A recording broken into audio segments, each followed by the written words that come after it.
Welcome, welcome, welcome out there in podcast land. You thought I was going to say hello, didn't you? But I didn't. You have reached Johnny Has the Keys, where we discuss horror and science fiction movies and those key elements that lift them above and beyond the stratosphere of good genre pieces. I am here with my good friend David. Hey, David, how are you doing? I am doing well, Tim. Glad to be here. Yeah, it's good to have you back. Like to touch base from time to time about those critical genre moments. Speaking of which, what's been going on in your genre world this week? What's been going on in my genre? Well, not a lot. It's been a really busy work week, so I've been rushing about doing a bunch of stuff and in planning and working on projects and all of that. But one of the projects that I'm going to work on later in the year is working on a theatrical production, working on a show, and it's a new show called Any Night, and it's a fairly new play. It just came out about 3 years ago, and it's in your world mostly. It's a mystery horror play. So I've been doing some preliminary early reading and design and research work for it. It's a really I almost call it like a dream play, because it's like there's only two characters in it. You basically have a lead character, and she's a girl. She's a dancer who just comes to the big city, and she's new, and she's trying to find a place to stay, and she ends up meeting this guy who tells her about this basement apartment that is in the building where he lives, and so she rents it, and the whole play then basically starts turning really weird and twisted. There are times when the audience doesn't know, is this a dream? Is this real? Is this a paranoid delusion? Is this really happening? Because there's only two actors in the play. There's the girl, and she basically stays on stage the entire time. And then the male Wait a minute. actor... She's not blind and has a doll stuffed full of heroin, does she? No. That's another show. But they are in a basement apartment. Sounds familiar, especially the basement apartment.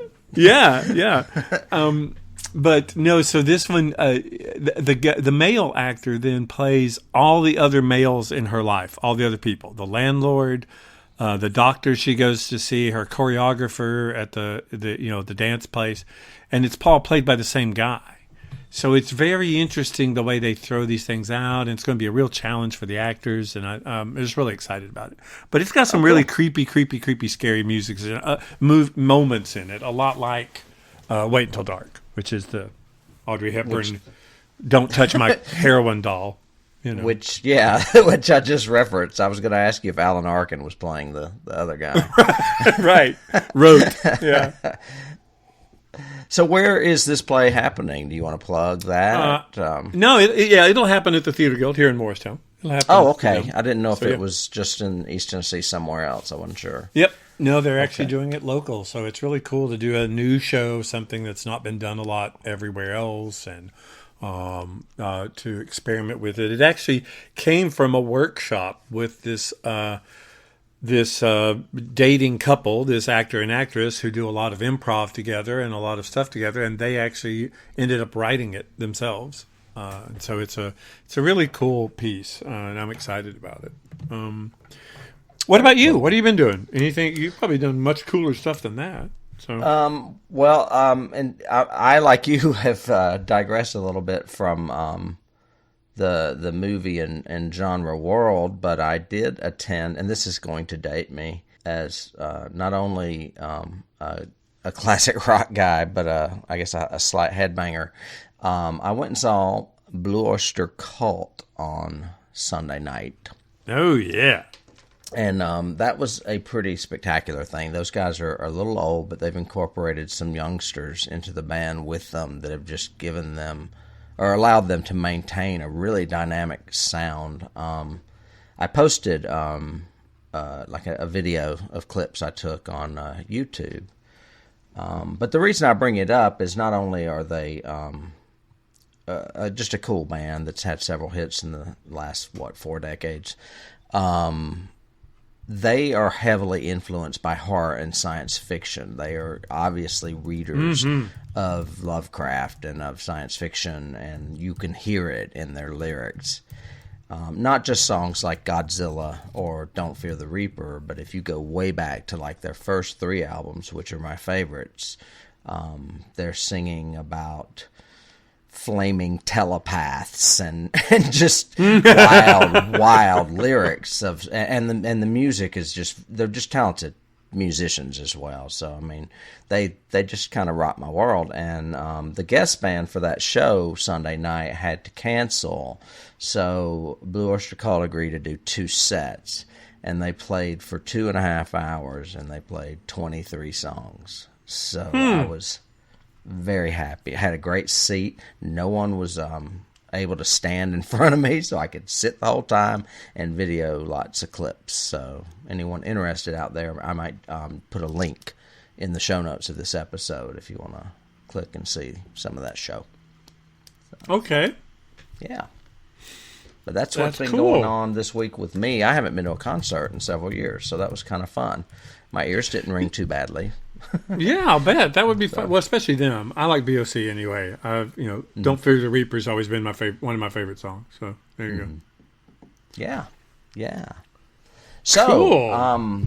Speaking of different eras, this is a terrible segue. I'm trying to say that we are now in science fiction world, and Blue Oyster Cult, like I said, does have science fiction influences.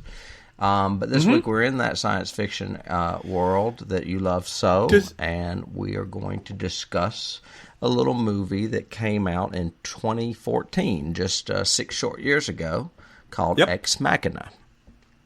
Or Machina. Machina, either one. You know. I was going to say, does Blue Oyster Cult have any robot songs? I was just thinking about that. I can't think of one, but maybe they do. I need to search their oeuvre and see. They have one called 7 Screaming Dizbusters, but I'm not sure if a Dizbuster is a robot. I think it's more of a machine. Could be. But yeah, I'm super, super excited about this week's episode just because this movie leapt up in my appreciation the minute I saw it. I've seen it probably 5 times since it came out. I think it definitely is very high in my esteem of science fiction films. It just a little bit of background for those of you who haven't seen it, and as we always say, if you haven't seen it, pause right now, go watch it because we will be spoiling it. It's part of what we do.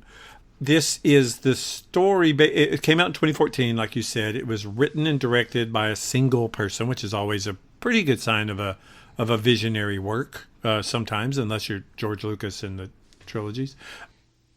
Oh, he went there. I did. But Alex Garland, and when I saw this movie, I had never heard of Alex Garland. I didn't know who Alex Garland was or what he had done before and all that because I did not make the connection to his previous writing, which was 28 Days Later, right? Yeah, I think that I probably am the one that revealed that to you. I think so. Yeah. And Sunshine. We did Sunshine first, and he wrote that as well. Mm-hmm. But he didn't direct those. He just wrote those. This was his first directing gig, and please, I hope he does more, although Annihilation was not very good. But basically, this particular story is a quite simple one. It is a young coding expert at a big, huge Google-type search engine company called Blue Book. Harvest? Blue Book. Yeah.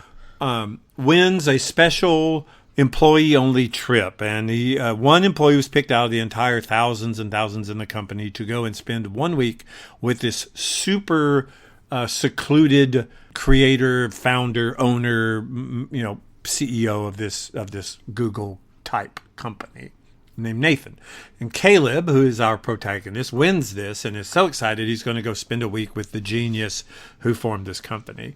Well, it turns out when he gets there and meets Nathan that it's not just a spend a week with the boss kind of thing. It's Nathan has hand-selected him to win the contest and be here because Nathan has been, for the past few years, developing artificial intelligence. And he now thinks he has a machine, an artificially intelligent machine that he thinks is almost human. And he wants Caleb, using his coding and computer expertise, to perform a Turing test on this robot. A Turing test, for those of you who don't know, is based on comes from Alan Turing, who was essentially the inventor of the computer in World War II. And a Turing test is an evaluation of the human level of a machine intelligence. So how human is the machine? And slowly through the story, it basically becomes a story where our protagonist, Caleb, starts really caring about the machine and falling in love with the machine and think she is almost human. If not totally human, she at least deserves to have a human life, kind of thing. And Ava, the robot, starts kind of seeding stuff into Caleb about don't trust Nathan, and what he's asking you to do isn't right, and I'm being held here against my will, and all of this.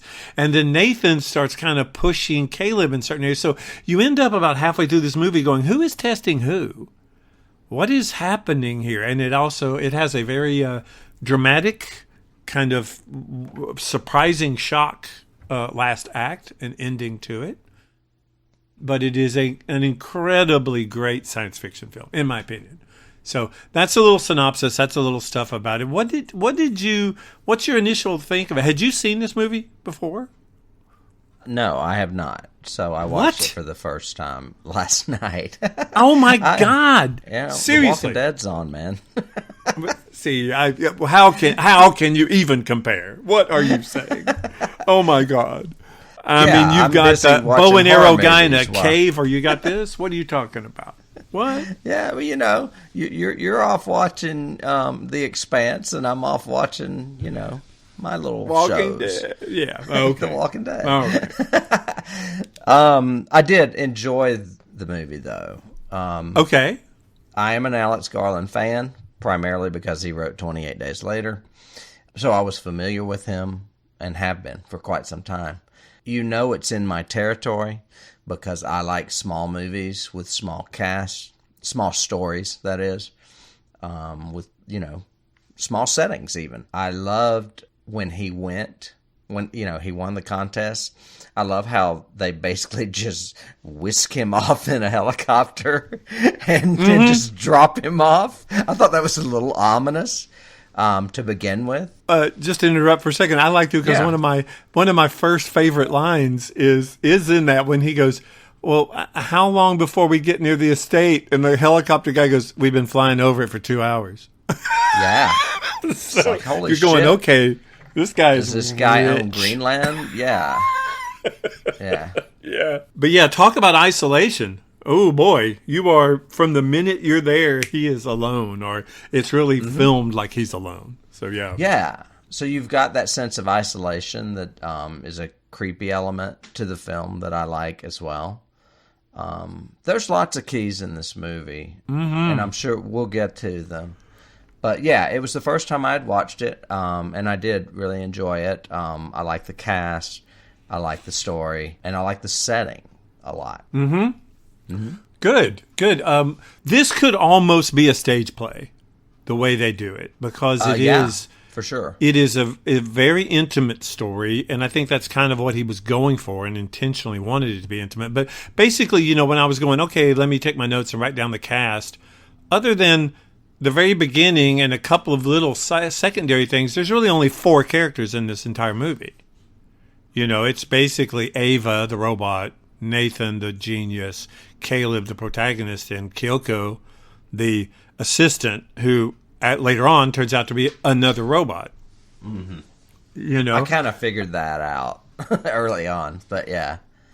Yeah, I don't think he meant that as a surprise. I think that was mostly just reaffirmation, I like the fact that this movie didn't feel like it was a game messing with you. He could have easily taken that bent, I think.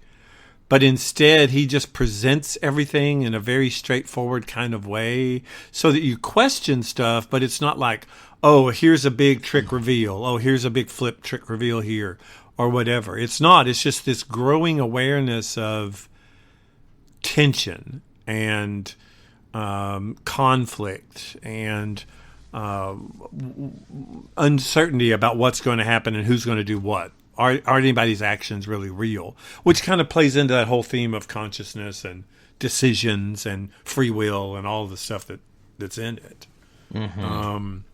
And the whole element of who to trust. Right. Because you don't know who to trust. You don't know who's telling the truth, really, between Ava and Nathan. Correct. And even down to it, even Kyoko. You know, even Kyoko, you don't know to trust her or not, or should you, or what. And but let's talk about performances then first before we jump into writing. So sure, I strongly feel that all of these performances are incredibly well done.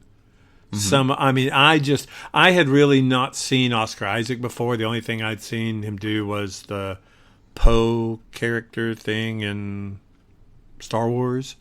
The rebirth of Force Awakens, and I didn't really know Oscar Isaac, but evidently he came from theater, and you can tell he's just very well trained. He's a really strong actor. Denham Elliott, who plays Caleb, I knew because I'm a huge Harry Potter fan, and he's Bill Weasley. Say his name again. Domhnall, not Denholm. It's Domhnall. Domhnall Gleeson. Domhnall Gleeson, right? Is Caleb, who's Bill Weasley, and unfortunately is also General Hux in the trilogy of J.J. Abrams, the Force Awakens and everything. So he and Oscar Isaac obviously knew each other. Right. I recognized Oscar from Star Wars. I don't remember a lot of it, but I didn't recognize Domhnall at all from that movie. That's how much I remember of Star Wars. Yeah, he's General Hux. He's the little lieutenant guy all in black who reports to Snoke. Okay. And later on in the last trilogy, he becomes the villain hero kind of thing, blah, blah, blah. And then Alicia, and I don't know if it's Vikander or Vikander. She's Swedish. She's awesome. But she's awesome. And then I actually liked her because her big role after this was they cast her as the new Lara Croft in Tomb Raider, the reboot. Oh, okay. And she actually did a good job in it. But she's awesome in this. Not only because she's just her choices, but found out in researching it that one of the reasons Garland cast her was because she's ballet trained. So she has incredible physical control. And he said he needed that in whatever the actress was who played Ava, because she has to be so in control of every gesture, every expression or movements, all of that. Do you have any casting stuff based on that? Because, I mean, those obviously the selections were perfect. Right. So I don't know who they would have also considered, so to speak. Just a couple of notes. Obviously, Alex chose who he wanted. I don't think there was a lot of people campaigning. It's a fairly small movie. Domhnall Gleeson is actually the son of Brendan Gleeson, who is in 28 Days Later. No, really? Yeah, so you've now, got... why didn't I connect that? I don't know why I didn't connect that. Well, and he looks... I think they're either Scottish or Irish. I can't remember. But Scottish. He has that look. I mean, he looks like his dad, and he looks like he's from Britain, for sure. Yes. So, I thought, you know what? When they were filming 28 Days Later, he would have been a baby. So Alex may have known him his whole life.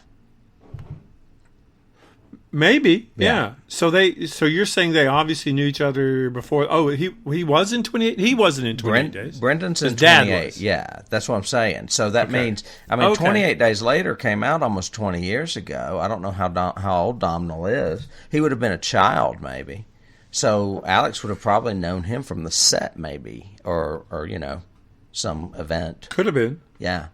And he would have been, well, he was one of the older brothers in Harry Potter, so all of the leads were cast when they were around 10, so he would have been like 13 at that time. Mm-hmm. And he did that for 10 years. Right. So the Harry Potters took 10 years to film, so yeah, Well, that's cool though. I didn't know yeah. that he was related to 28 Days. I mean, I'm not 100% sure what his age is, but he plays a 26-year-old in this movie, so there's that.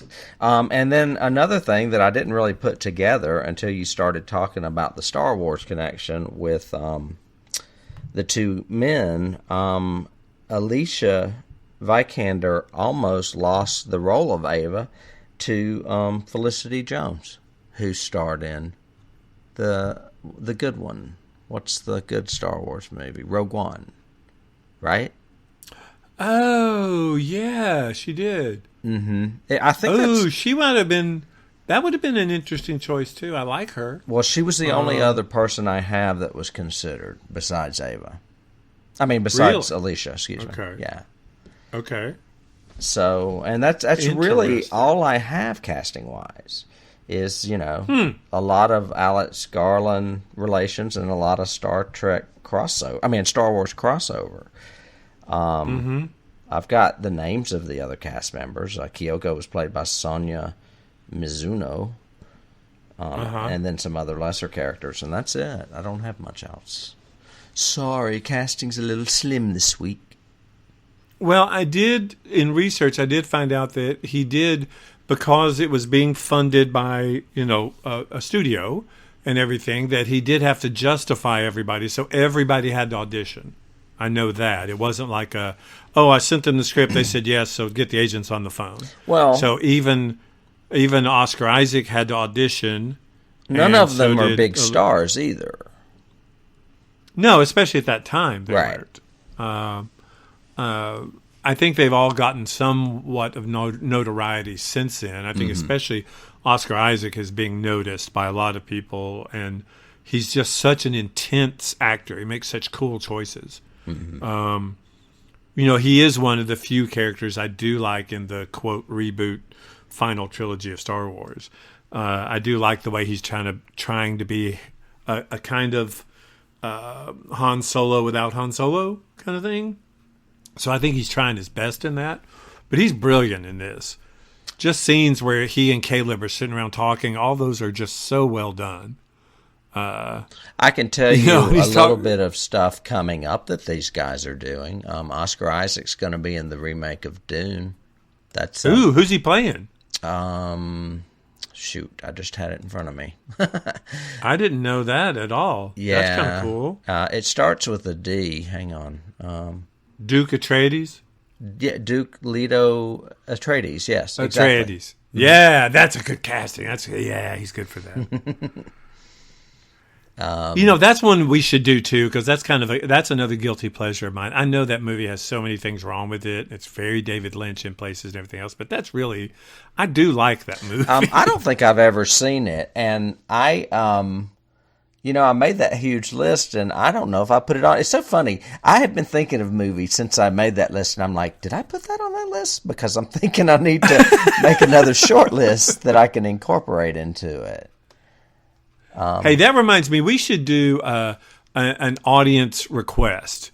I mean, we should have, hey, you guys out there listening, send us some movies that you'd like us to do, and we'll pick them and do them. Well, we did do that with one this year, because we're doing Terminator as a season finale for Mr. Buck Allen, who recommended that. So that is true. That is true. So send us your. Hey, people, be like Buck. Send us stuff. Well, that's it. So Oscar's going to go do that. Anybody else? The other two you said you had. Alicia, like you said, is doing Tomb Raider, so that's basically what's on her plate right now. And then, are they doing a sequel? I don't know. I just saw. You know what? What I was looking at the top of the list, so I would think that. Yeah, because Tomb Raider's already out. I already saw it, because she was good in it. Usually what's at the top is Tomb Raider 2 announced 2021. So nice. And she's in post-production for The Green Knight. I wonder if that's going to be an Arthurian movie, or if that's just a... Yes, and it looks really creepy. Okay. The trailer just came out like a couple of weeks ago. So she's in that. You should look it up. And then Domhnall is not really in anything. He's in Peter Rabbit 2 and something called Run. Perfect. Oh, well. Such genre pieces. Well, cool. Well, okay, so cast we all love. I guess from a production angle, then we can segue into some of the credits. I think other outstanding things in this are definitely the cinematography. Yeah. Rob Hardy and the cinematography is really great. The lighting, his shot structures, the way he framed stuff was really strong. Visual effects. I mean, her design alone deserved the Academy Award it got. So, I mean, she was phenomenally well designed. And that was a guy named Andrew Whitehurst, another British gentleman. There's some controversy to that, too, because it did win visual effects for the Academy Awards. And it was up against Star Wars, The Force Awakens. Yeah. And what's funny is two of the actors were in both. And right. One is known for its special effects, and this is just a little small movie that beat it, which is kind of cool, I think. Don't you? Oh, definitely. I definitely think, and it deserved it too compared to Force Awakens, in my opinion. Force Awakens didn't push any new ground, in my opinion, special effects or technical wise. The best thing JJ did was like return to models and return to practical sets and all that, so it wasn't so CGI like Lucas had done in the first trilogy, or the prequel trilogy, I guess is the best way to say it.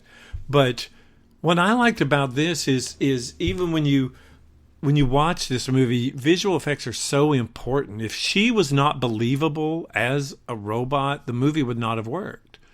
And they had to create her in such a way, and I did research it, and Double Negative is the name of the effects company that did that. And contrary to what I thought, the first 4 times I watched this movie, they never used green screen in the entire movie. Nothing is green screen. How do they do that? So everything is done in plate animation. I mean, the same way you would do, the same way they used to do, like superimposing and double exposure. So they would film like an entire scene with her and Caleb having a dialogue, and then they would film an entire scene the same time and everything else with just blank set, same lighting, same everything. And then they would digitally take out parts of her and insert the background. So nothing was done like green screen where it's just a copy, paste, replace. All of this was done very, very painstakingly. A lot of time consuming work. It looks great. It looks great. And the design, she looks realistic. The structure of the way they do her spine and the way they do at first, the first few times I watched this, especially the second time I watched it, I thought, okay, that's a really hot design for a girl robot. They picked all the best parts to keep realistic sort of thing, the way she's designed. But then in reading a thing about Alex Garland, he said, yeah, you had to be attracted to her. She had to be an attractive female, for the whole Nathan thing later on, but also so the audience would feel attracted to her. Well, I was going to say, it plays into the story too, because he's basically also creating them as sex robots. I mean, he's already said that they had pleasure centers and can have sex, and then you realize, oh yeah, he's got a closet full of them, like his little toys or whatever. Yeah. Which makes just really creeps his character out at the end there. I mean, that really turns him into a perv. But and Garland had said, Caleb falls in love with her, so the audience has to fall in love with her too. He said, but the layer I wanted to put on top of that was part of what Alicia added was not only do I want the audience to fall in love with her, I want the audience to be protective of her. Mm-hmm. Like they want to help her and they want to take care of her, and she's fragile and all of that, so that it makes the ending so much more shocking and so much more, in your face kind of thing, which is cool. But yeah, like we said, it won special effects, visual effects. He was nominated for screenplay. He didn't win, but It was original screenplay was nominated. Oh, I didn't know that. It deserved that, definitely. And I'm surprised that were they nominated? I didn't check. No. Was any of the cast nominated? The two Oscars... Oh, actually, I take that back. The two Oscars were... It won for visual effects, and it was nominated for original screenplay. It actually was nominated for a Golden Globe for actress with Alicia Vikander. And then it had BAFTA nominations, too, and I just kind of lost interest then and just kept going. Well, you know how the awards start trickling down to these that you've never heard of, that kind of thing. So, yeah, like the Fangoria award or whatever, fantasy horror and science fiction award, that kind of thing. Yeah, right.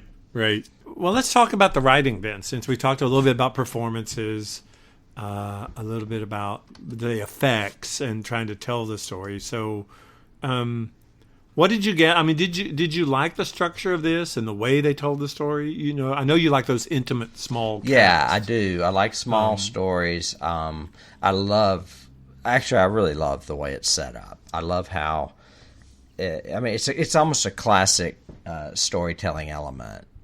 You could use Rebecca as an example, where she goes off to Manderley, and it's this isolated place that she's unfamiliar with that's really creepy. I didn't realize that. I just yanked that key out of my ass.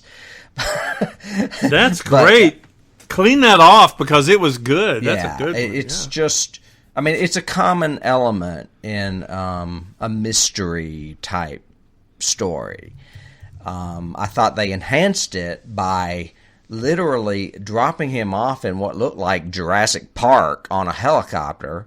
And I was like, wait a minute, can't you at least take him to the front door? He has to follow a river to get there. So you've got this whole, what's that old Lost Horizon movie? Lost Horizon? No, I'm talking about the destination. Shangri-La, was that it? Xanadu, something Shangri-La. Like that. So it kind of reminded me of that a little bit. Of course, then he gets there, and the guy is not what you think. He's not going to be, I am the genius, worship me. He's more like, I just need somebody to have a beer with because I'm bored. So that's kind of fun. But then it's going to get darker. And I guess my favorite element in the writing or the storytelling is the power outages. And at first I kind of objected to them, because I was like, wait a minute, this seems like something that Nathan wouldn't let happen. And then I thought, well, but wait a minute, maybe he's letting it happen on purpose. So then I could let it happen, and I could buy it. So then you start getting her side, that he supposedly can't hear, Nathan, that is. And then, of course, later on you hear Nathan's version of the story. So yeah, it's a little Hitchcockian in that way, where you're just getting the perspectives of three different people. It is. I do like the fact that, even at the beginning, when it's doing that opening shot of just Caleb at his desk and everything else, and he's not surrounded by anybody until the contest, but, he's even isolated there at work. It's like he's in his own little cubicle doing his own little thing, and then he just gets more isolated as the movie goes along. But yeah, I like your take on that whole Jurassic Park sort of opening. He's just kind of dumped there. But I like the fact, cinematography-wise, they show this beautiful landscape. I mean, over this glacier or whatever, but then this tropical and river and gorgeous and beautiful forest, and then suddenly the building or the house is very austere, and concrete walls, and very, very block Frank structure Lloyd Wright. And all of that, and very cold. Yeah, I loved that. Outside is beautiful and warm and cool, and in here it's like we're in a little scientific maze kind of thing. I like that production design. I like what you said about Nathan, because it's not like Prestige a couple of weeks ago, where Bowie comes off as this enigmatic, sort of mysterious, charming sort of Tesla guy. I mean, Nathan is this, sit down, shut the fuck up, what are you doing? Da, da, da. I mean, he's just like so matter of fact about everything, but then slowly starts saying stuff about, I like what you said when you said I was a god. And he's like, I didn't say that. Yeah, when you said the guy who created this would be a god and that's me. He goes, no, I didn't. But so you start seeing that ego in there and that eccentricity. Yeah, when he first uttered that line, and I'm talking about Caleb, not Nathan, it threw me off a bit. I thought, oh, that's not good writing. I thought that line was a little bit pretentious. But then when they started playing it up later, I thought, okay, that's why he put it in there. Because it seemed a little stark the first time he said it. And then Nathan accused him of lifting it from another piece or something. Another piece of literature or something. Anyway. Yeah, I agree with that. I forgot about that until you mentioned it. I just think the themes that he goes through are definitely, we're talking about writing, so theme, definitely isolation all the way through. That's what appealed to me. It also has a very common theme that we've dealt with in several of our films already as far as science fiction is concerned. And that's, the whole thing, what is human, do these...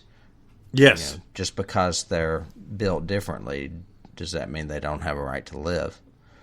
There may be an easier way to say that. Yeah. No, I think that's a very definite science. I mean, what we've seen in a lot of the science fiction we've reviewed.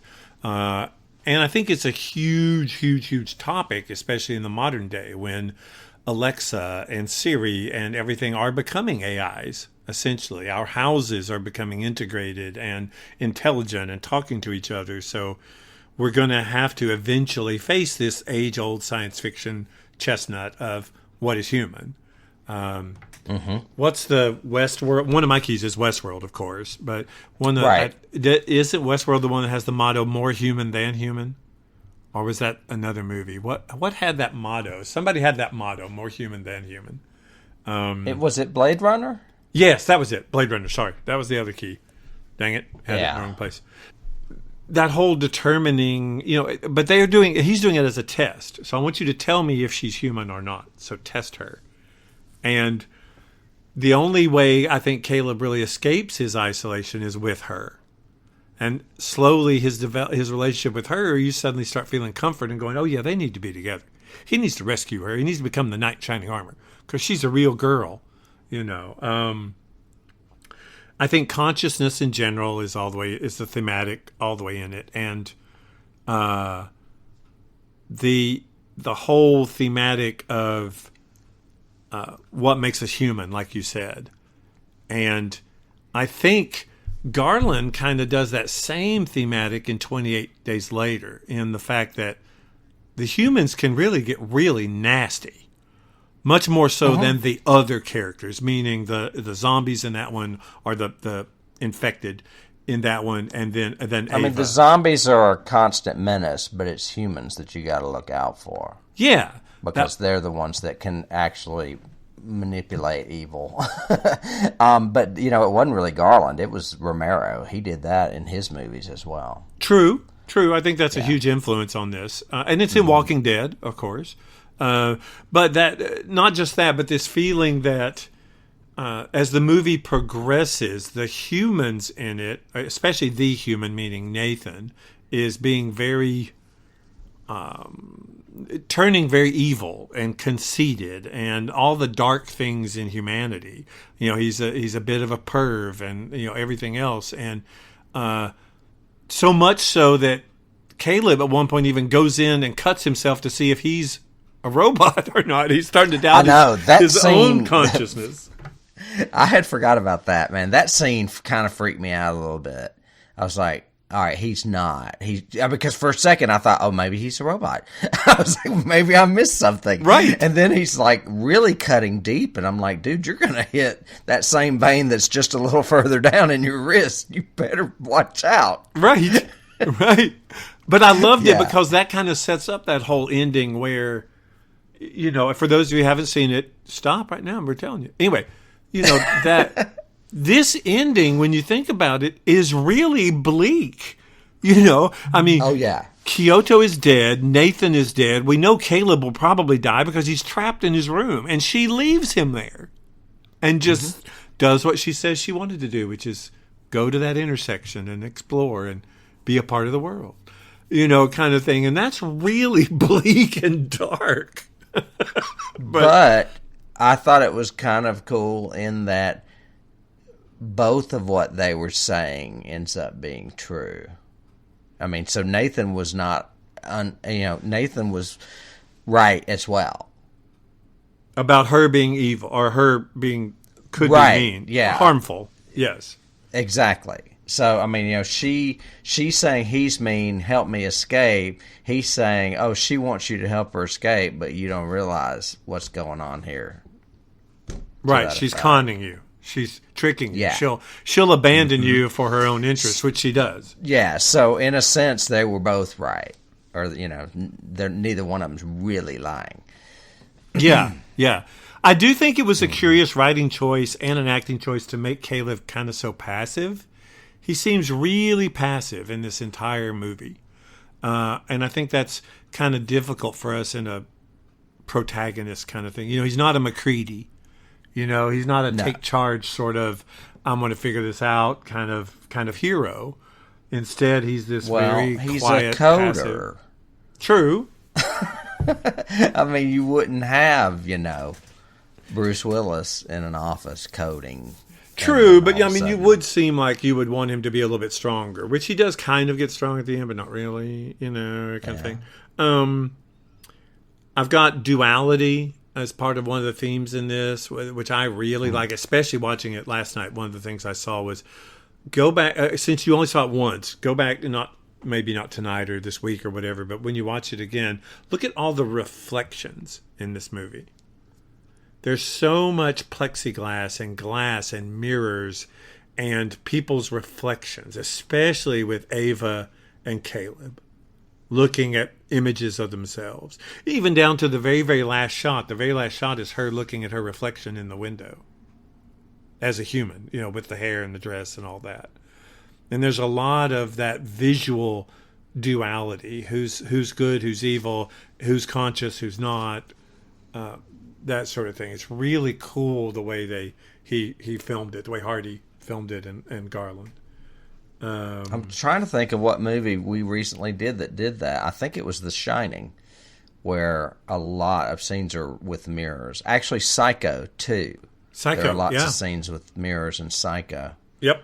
So, and I think we pulled that out of that was one of the things Hitchcock wanted, was that, them having to examine themselves kind of thing, or them seeing their reflections, which is very big in this. In Psycho, it was everyone's reflection but Norman.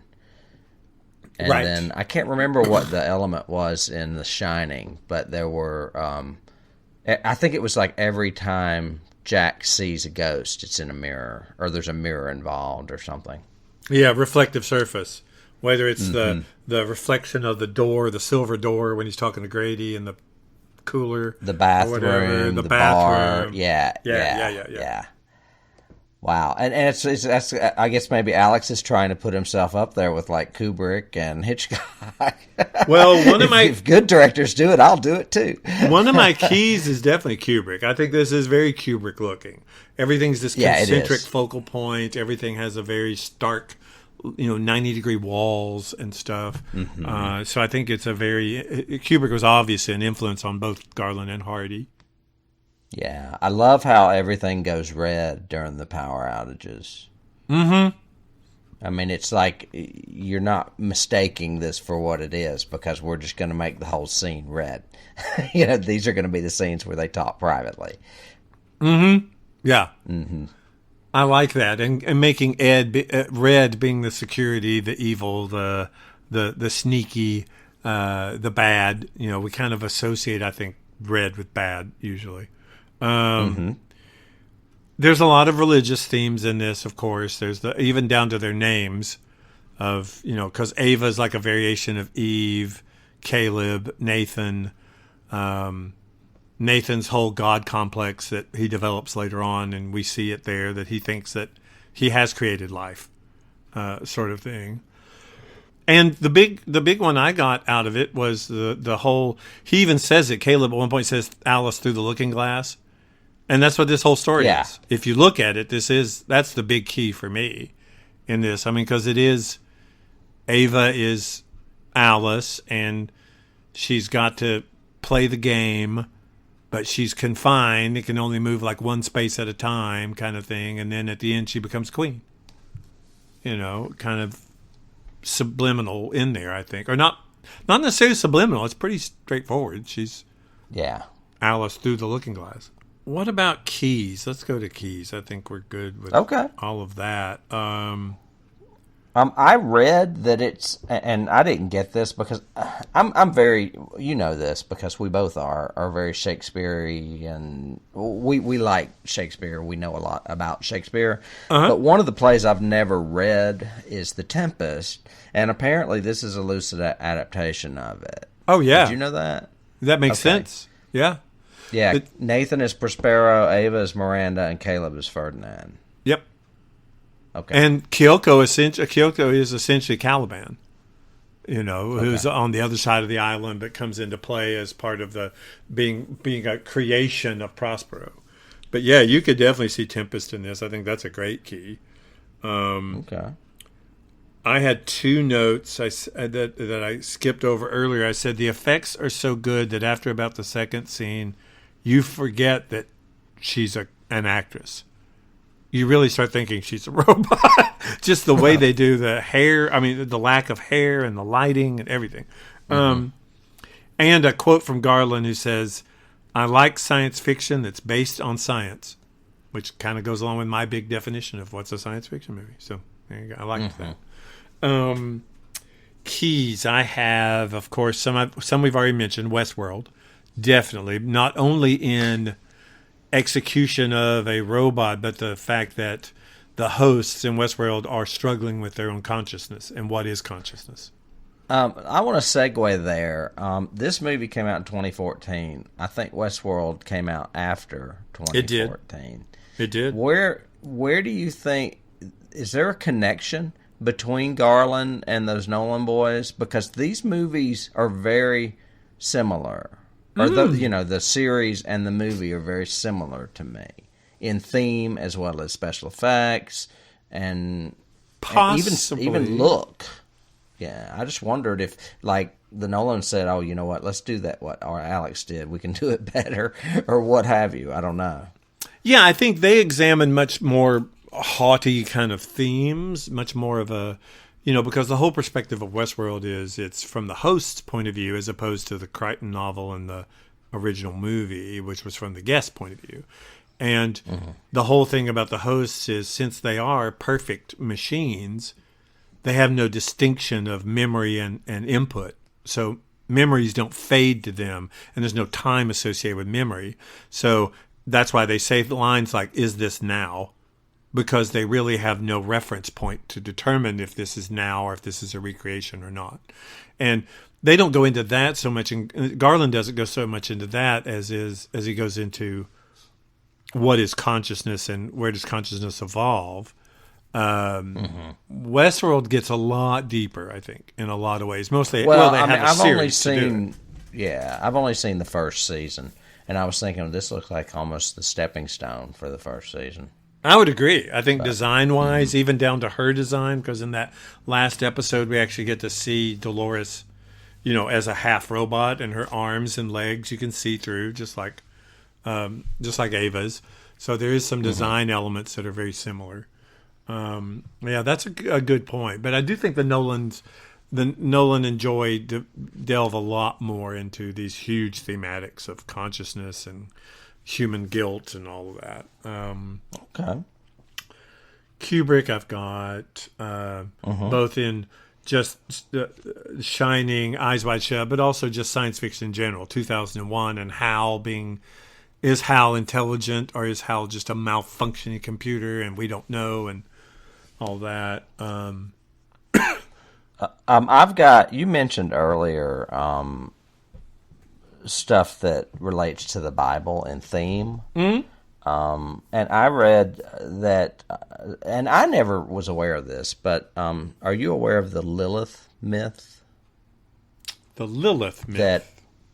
That Lilith actually came before Eve, but she was,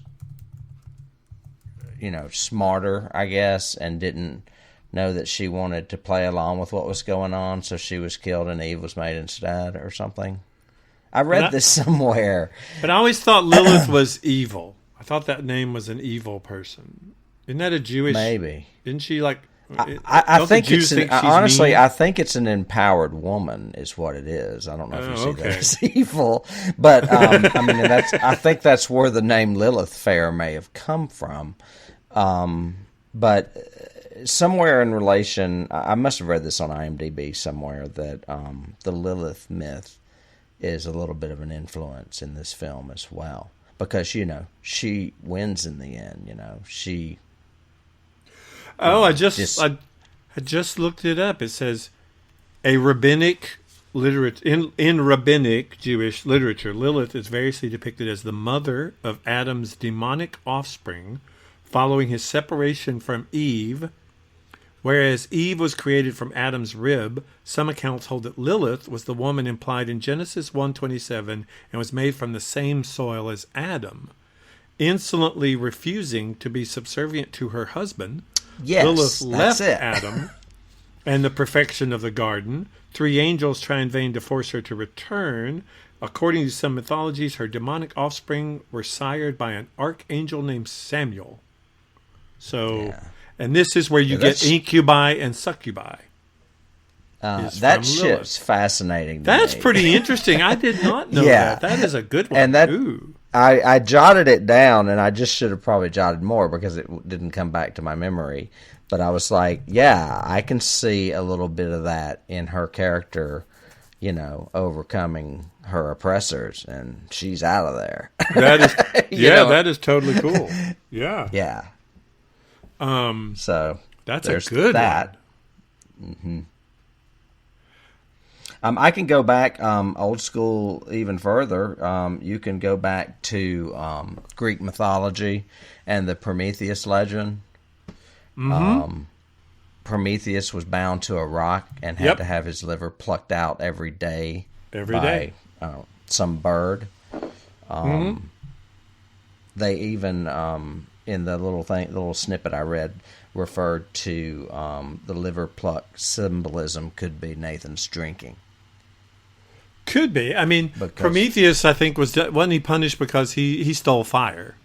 He stole fire from the gods. Yeah, and Nathan essentially is trying to be a god, and his punishment is, I don't know, alcoholism. Yeah, punish your liver. Yeah, exactly. I think that's what they're trying to say. I was like, okay, I'll buy that. I could buy that. I mean, most things do come from Greek mythology. So, but also Frankenstein. Mary Shelley wrote Frankenstein or the modern Prometheus. Yeah. And this is a Frankenstein story. I mean, that would be my big clue. Right? I mean, my big key is Frankenstein. Well, I think anytime you're creating life, we are, taking the whole Frankenstein myth. I mean, that's the whole thing of wanting to be a god kind of thing. But you've got similar storylines here, though, too. Is the creature evil or not? Same with Frankenstein. I mean, it's more than just the god complex. Correct. It gets a little bit deeper. Same themes.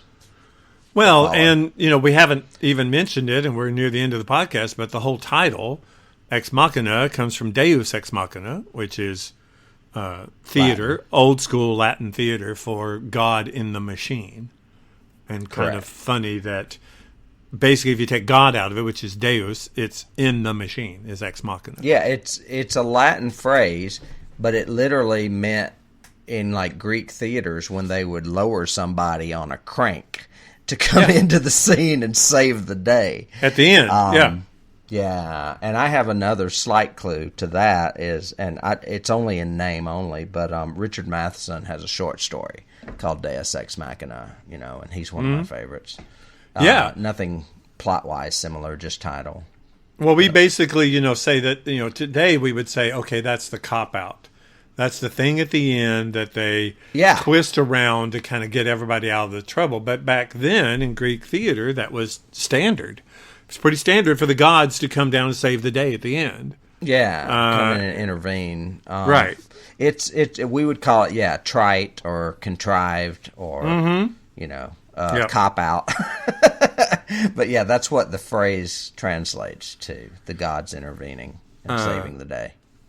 I have just a few keys left. So AI, of course, artificial intelligence, Steven Spielberg's movie, which this is similar, only it's a little boy instead of a beautiful girl trying to struggle with their own consciousness and are they real or not? Are you a real boy? We were talking about going back to classic literature and stuff. This is also a very Peter Pan, a Pinocchio story. That whole I created a wooden girl and she wants to be a real girl kind of thing. And how do we help her do that? Except Geppetto's like an alcoholic in this one and and kind of a perv. And I also have Black Mirror, the series that we both like that has, approaches technology in every episode. And there was an episode, I think in season 2, where Domhnall Gleeson is in it and he actually plays a robot in it. So it's kind of a flip of the story. He actually plays the story, the episode is about a woman who can't handle the grief of her husband dying. And this company comes to her and goes, we'll create a robot version of him so you never have to be without him again. And it's about what's the ethics of that, of bringing your dead husband back to life in an artificial form. And is he real or not when he's struggling with he's a robot? It's a really cool story. But I don't think I've seen that one. Yeah, that's a good one. I think it's in season 2. I'm pretty sure. I can bring up another series that we like that it has echoes of as well. In the, I believe, 3rd season of Star Trek, there's an episode called Requiem for Methuselah. Oh, yeah. Where there is a very protective robot in it. Yeah, that's a great episode. Yeah. Excellent one. Yeah, Good story. We'll get to that much later on our subsidiary podcast, the Dilithium Chamber. Yes. Only on Patreon. Shameless plug for Patreon. And then I guess one of the last ones I have is going the opposite way of a series that I do not like the new reboot of at all, nor did I like the original version of the 60s, but the stories were so centric around robots, was Lost in Space. The new one, especially with the robot being so alien sort of oriented and open limbs that you can see through and a glowy face kind of thing. That reminded me a little bit of that. A few last minute ones. We mentioned Westworld and Blade Runner, obviously for the theme of what is human and what is not. I mentioned, and I literally did yank it out of my ass earlier, Rebecca going to Mandalay and being in an unfamiliar environment. There is also a similar theme in The Haunting of Hill House, the original Shirley Jackson novel. Those people were selected to go there for their backgrounds, and Caleb is selected, supposedly, for his coding background as a winner in this contest to go to this isolated mansion, for lack of better words. Yeah. So I saw a little bit of a similar theme in that as well.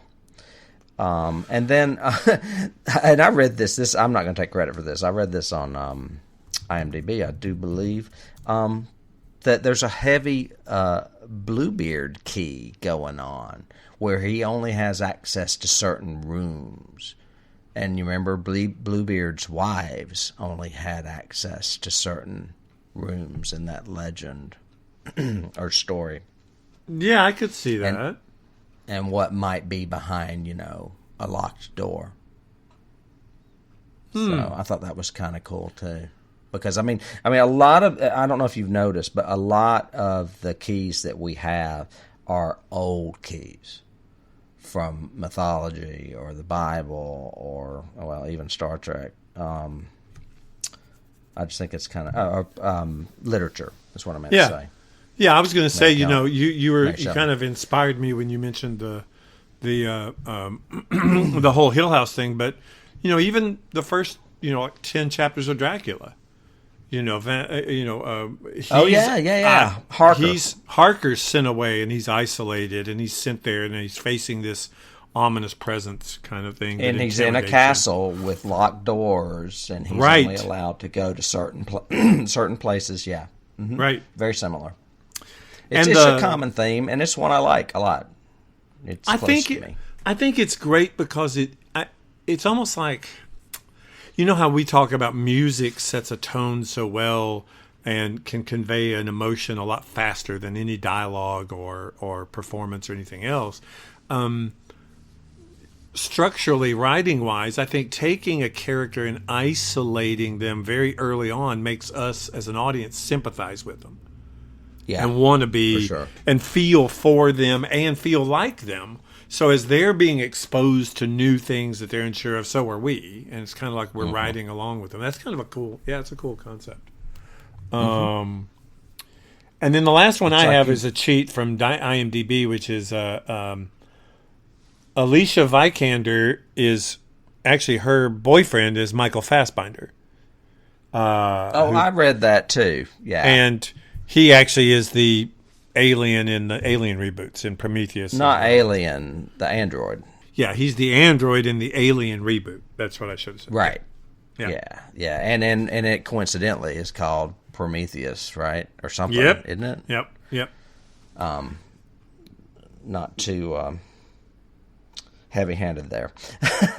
No, not at all.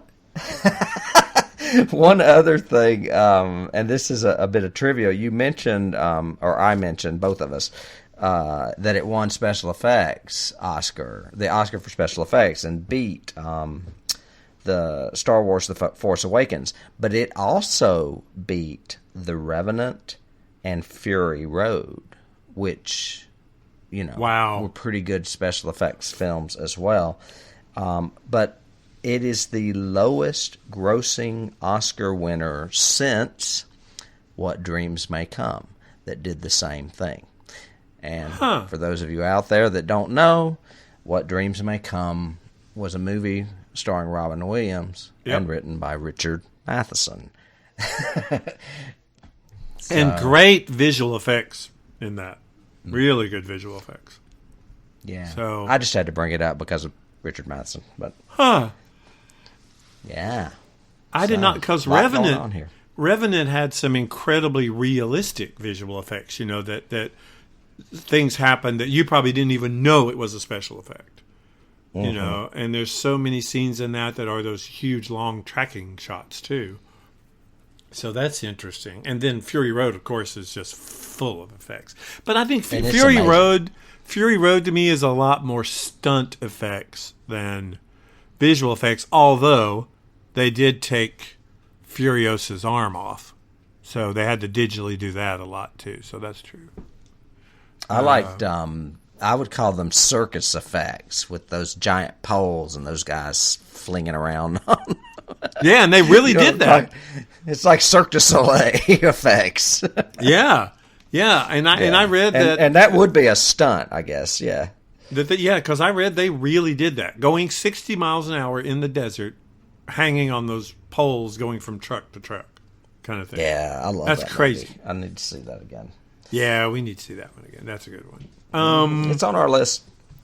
Well, cool. So overall, I think both of us really, really like this movie. Yeah, absolutely.